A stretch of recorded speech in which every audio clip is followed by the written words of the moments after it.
एक रूम और उसके अंदर 72 ऑब्जेक्ट रखे थे, कुछ नॉर्मल तो कुछ बहुत ही डेंजरस। एक टेबल पर एक गन भी रखी थी, वो भी सिंगल बुलेट के साथ, और सामने खड़ी थी एक औरत, बिल्कुल चुपचाप, बिल्कुल स्टिल। उसने सिर्फ इतना ही कहा, आप मेरे साथ जो चाहे वो कर सकते हो, मैं नहीं रोकूंगी। अगले 6 घंटे में जो हुआ वो एक्सपेरिमेंट बिल्कुल नहीं था, वो इंसानियत का सबसे डार्क टेस्ट था।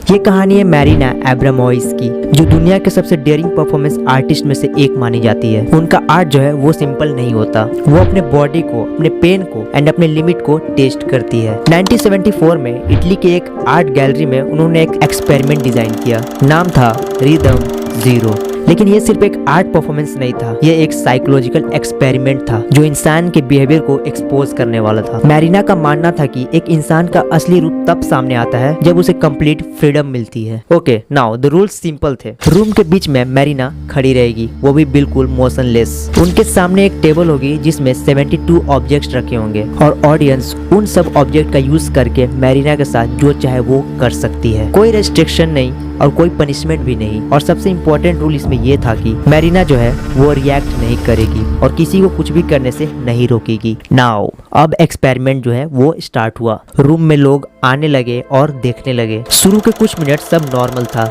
लोग कंफ्यूज थे, अनश्योर थे और कोई उन्हें टच नहीं कर रहा था। फिर एक इंसान जो है वो आगे बढ़ता है, उसने एक फेदर उठाया और जेंटली मैरिना के फेस को टच किया। किसी ने उन्हें एक रोज दिया और सब कुछ सेफ लग रहा था, लेकिन ये सिर्फ एक बिगिनिंग थी। जैसे जैसे टाइम बीतने लगा, लोगों का बिहेवियर भी चेंज होने लगा। हेजिटेशन धीरे धीरे खत्म होने लगी। एक आदमी ने सीजर उठाया और मैरिना के कपड़ों को कट करने लगा। अब वो वल्नरेबल थी, पूरी तरह से एक्सपोज थी। किसी ने उनके बॉडी पर लिपस्टिक से लिखना स्टार्ट किया, किसी ने उन्हें पुश किया और फिर धीरे धीरे सिचुएशन कंट्रोल से बाहर जाने लगी। उनके स्किन को स्क्रैच किया गया, उन्हें फिजिकली हर्ट किया गया। लेकिन अब उस रूम में दो तरह के लोग थे, एक जो ये सब कर रहे थे और दूसरे जो ये सब सिर्फ देख रहे थे। नाउ यहाँ पर एक साइकोलॉजिकल एंगल से देखा जाए तो यहाँ पर एक इम्पोर्टेंट चीज हो रही थी। जब एक इंसान कुछ गलत कर रहा होता है और उसे कोई रोकता नहीं तो वो और आगे बढ़ता है। इसे कहते हैं दी इंडिविजुएशन। जब इंसान अपनी आइडेंटिटी भूलकर उस क्राउड का पार्ट बन जाता है, रिस्पॉन्सिबिलिटी डिसॉल्व हो जाती है और इंसान वो सब कर देता है जो वो अकेला कभी नहीं करता। लेकिन सबसे शॉकिंग मोमेंट अभी बाकी था।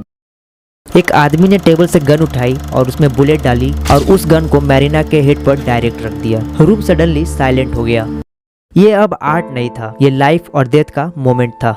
यहाँ पर कुछ लोग तुरंत आगे आए और उस आदमी को रोका गया। उस गन को तो हटा दिया गया, लेकिन यहाँ पर एक लाइन क्रॉस हो चुकी थी। 6 घंटे के अंदर मैरिना के बॉडी पर कट्स थे, स्क्रैचेस थे, उनके कपड़े जो है वो ऑलमोस्ट डिस्ट्रॉय हो चुके थे। लेकिन सबसे ज्यादा डैमेज फिजिकल नहीं था, ये एक इमोशनल और साइकोलॉजिकल अटैक था। एक इंसान को ऑब्जेक्ट बना दिया गया था। जैसे ही 6 घंटे कंप्लीट हुए, मैरिना ने मूव करना स्टार्ट किया और जो लोग उनके साथ अभी तक एक्सपेरिमेंट कर रहे थे वो सडनली अनकंफर्टेबल हो गए। उन्होंने आई कांटेक्ट तुरंत अवॉइड किया और एक एक करके सब वहाँ से चले गए। कोई फेस नहीं कर पाया जो उन्होंने किया था। मैरिना एब्रामोविच का ये एक्सपेरिमेंट हमें एक अनकंफर्टेबल सा ट्रूथ दिखाता है। जब इंसान को पावर मिलती है और सामने वाला रेजिस्ट ना करता तो इंसानियत कितनी जल्दी टूट सकती है। सवाल सिंपल है, अगर आप वहाँ होते तो क्या करते?